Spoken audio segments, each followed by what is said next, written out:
What's up everyone? Welcome back to my YouTube channel. So ngayon pag-usapan natin kung sino ang nagsimula ng Amazon. Okay? So, ang nagsimula naman dito is si Jeff Bezos. Natandaan ko na meron siyang sinabi sa isang podcast na natutunan ko sa kanya is kaya tayo na-stress is because we cannot solve the problem. O, kaya naman, ang ibig sabihin nun is wala kang mahanap na solusyon sa iyong problema. Kaya ka na-stress.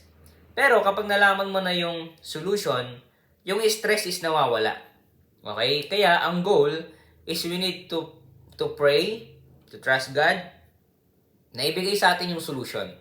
Sabi nga lang isang kakilala ko, ang daming problema, pero kunti lang solution. Pero alam niyo ba, ang pinaka-solution lang naman is yung to pray. Why we can pray?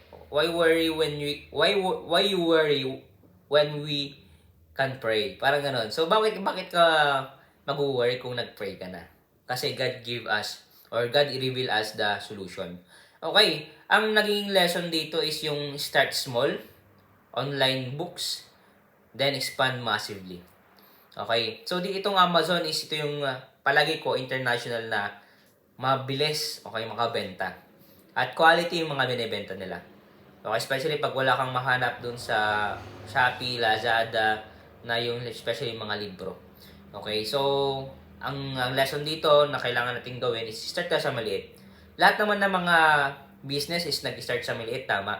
And eventually, lumaki ng lumaki. Okay, yun naman. At okay, nabanggit din sa ating lesson yung online books. Okay, if you want to buy this book, click the Facebook page official description. Message lang po kayo. Wala tayong hindi pa natin to pinapublish sa Amazon, pero matayong Facebook page para dun kayo bumili. Okay, yun naman. Okay, salamat po and God bless.